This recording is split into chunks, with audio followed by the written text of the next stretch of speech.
Hey everyone, I hope everyone is having a great day and that everyone's doing well. Thank you so much for watching us.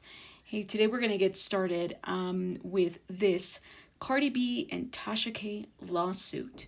Now, before I get started, because I feel like and I can predict that we might get a little bit of, concerning comments and statements about what we're reviewing. And I only felt that it was fair for me to give you guys a little disclaimer forewarning. First, I felt that we are missing an unbiased review of the case between Cardi B and TashaK. We are missing some unbiased review of that, meaning that we're missing a content creator that can be able to put whatever feelings they have about whomever aside and state what is happening in the proceedings, in the court, in the minute orders, the parties involved, what the judge is wanting to see, what Tasha's missing, what Cardi needs, what Cardi might be missing, vice versa, right? So I am looking into the legal analysis of this case. The legal analysis is just how the law applies to what is going on. It sticks to the facts of what is happening. We look at that and anything else that might maybe be into question later on. And this was pretty interesting too in this last hearing, so you guys are going to want to hear this as well. All right, so I let everybody right now know that I am not financially compensated by either TashaK or Cardi B, nor anyone else on the legal team, fans, followers, other content creators, subscribers, none. No one is funding this rabbit. And you can put me on a lie detector test if you like that, if that would make anybody feel better. Anyways, so like I said, today I'm going to be providing you some unbiased commentary to the legal analysis that was written by the Independent Law 360 writers. That being said, I will look into this case a bit further for that unbiased commentary. I think it's important that us as a YouTube community, and whether you're a content creator, a subscriber, a mod, wherever you are, or if you're thinking about getting started, as someone that's fairly new in this journey, I have noticed and I have felt that that's probably the one thing that has been missing and that I really want to get better about in this channel, and that I want, to help others get there as well. We have few content creators that can be unbiased, and so I wanted to kind of get my foot in here with this case. That, and then also because we are in the YouTube community, and TashaK is someone that has taken a lot of risk and, has, really done different things that I feel like with a vision, several content creators haven't quite gotten there, but they aspire to get there. I'm definitely one of them. However, I think that we can always learn from someone that's ahead of us in the game. Learning from the people that have done it before is very important. So this is definitely educational, and I hope that you guys enjoy this. So let's get started, and let's get started with the article that I was able to pull up, as well as I have 180 pages of this, of everything, of all the motions, everything put together, 180 pages, and I will also be attending, if possible, the Zoom hearings. That being said, I want to make sure that I'm there respectfully. I know that this is open in public court to anyone. Actually, all hearings are. But I'm of the belief that, you kind of have to give people a heads up that you're being respectable about the information that's being delivered. And so that is my intent by doing this, okay? And also for us, Black and brown folks, we want to learn. We want to know what's up. We definitely want to know what's up, and we want to hear it from an unbiased perspective. All right, let's get started. So the judge presiding over this case is the U.S. District Judge William N. Murray II, who also goes by Billy.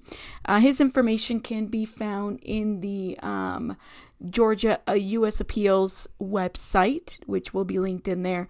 Again, all of this information's in there. It's not doxing. As you can see his picture, this is what the judge looks like. All right.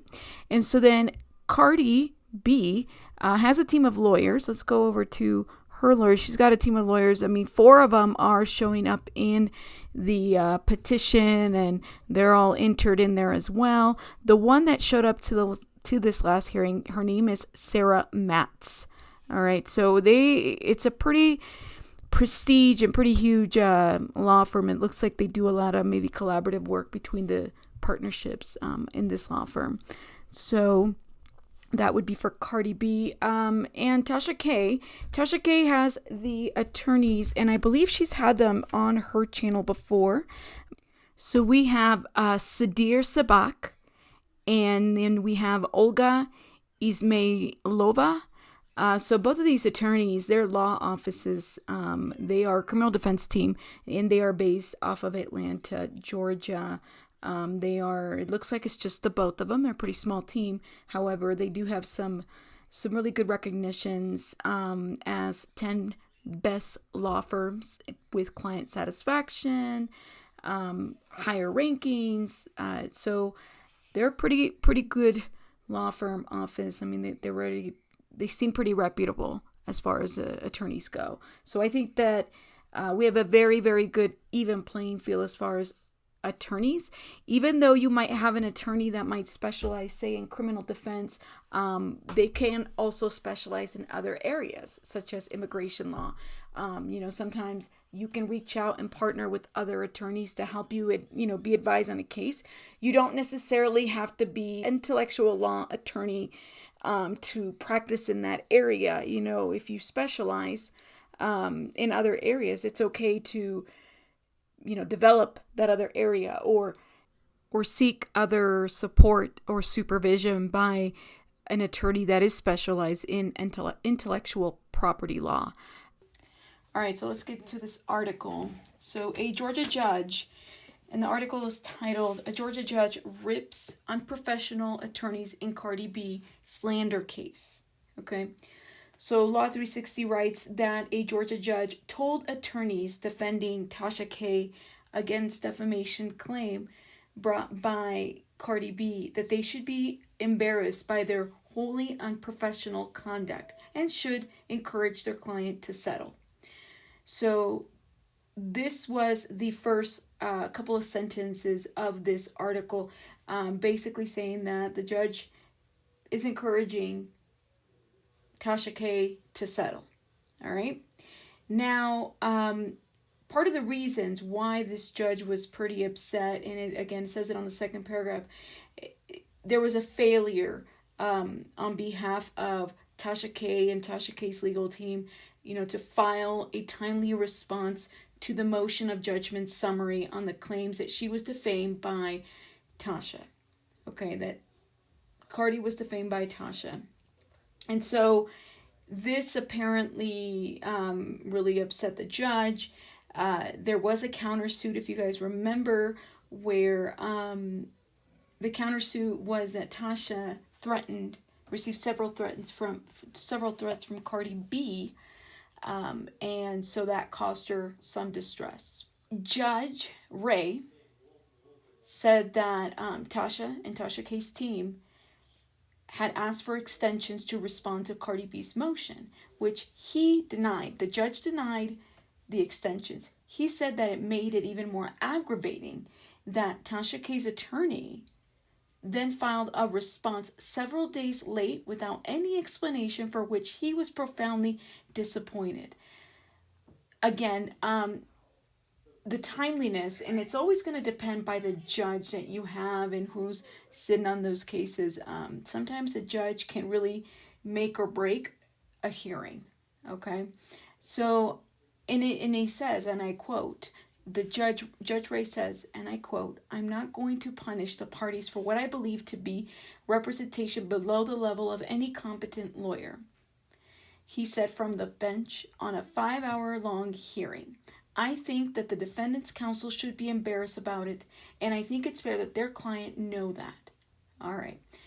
So he is definitely hammering it down for the TashaK legal team and wanted to make sure that they knew it and that it wasn't anything far from even, because apparently they had done this before, but it says that this wasn't the first time that TashaK's legal team, Sabak and Ismailova, had done this, something like this before in that case, and he was not going to tolerate any unjustified failures of their part.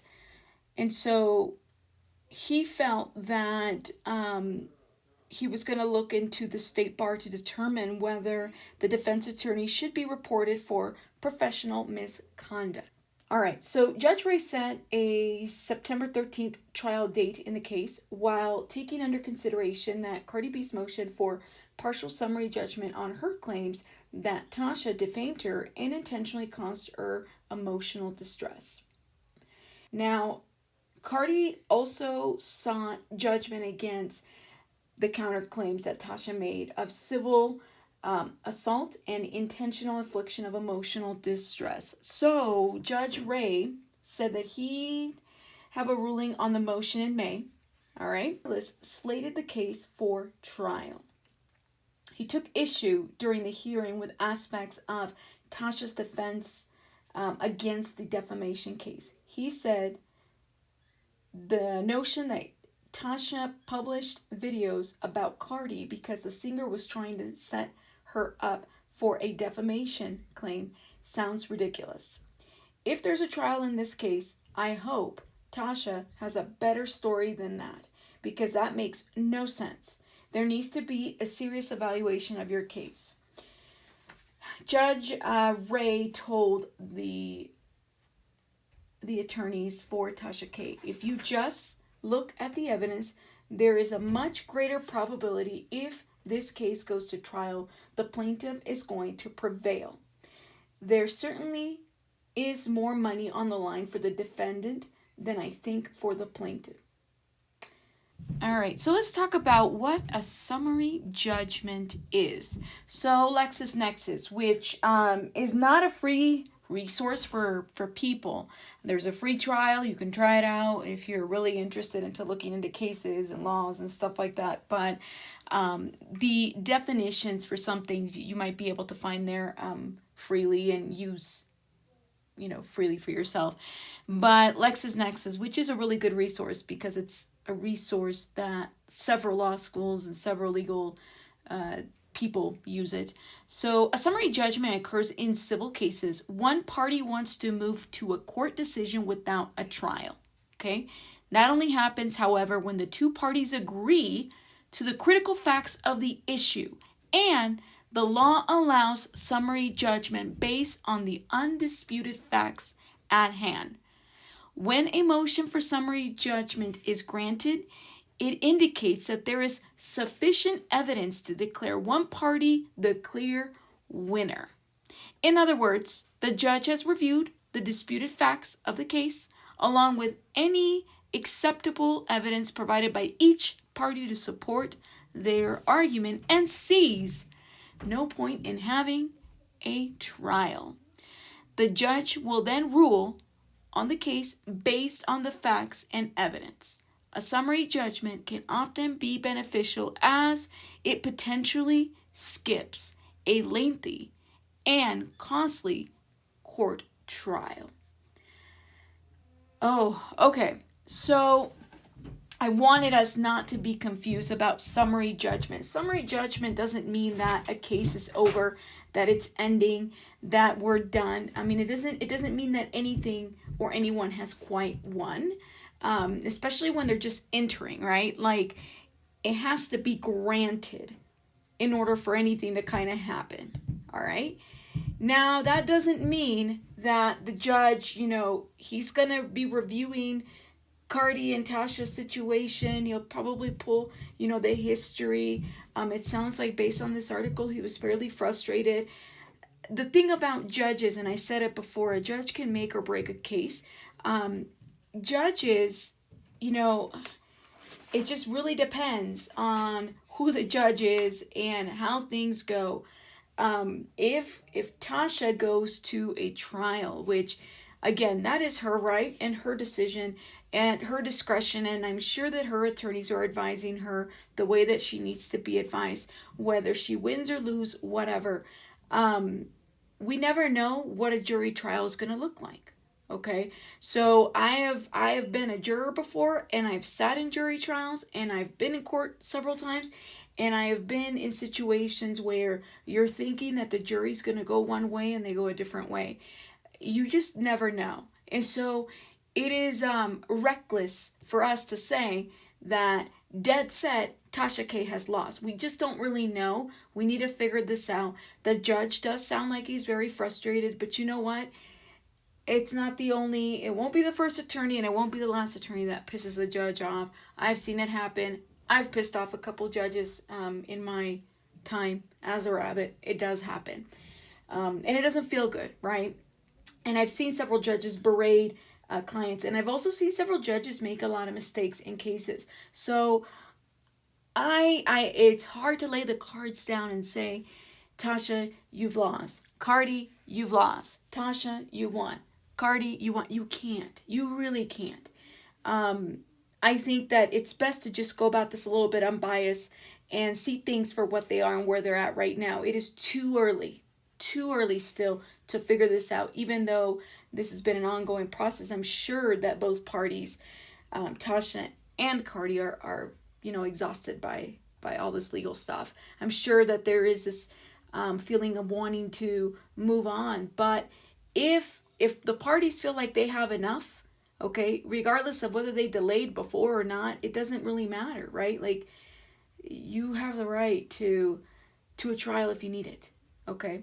And so do what you gotta do, and us, the rabbits, the people, the town, Down the Rabbit Hole News, will be watching, and we will be reporting. That being said, guys, make sure that you make an opinion on your own, by yourself. And if you need any encouragement or help, or maybe you want to run through some of this stuff, you let me know and we will figure things out. Rabbits out.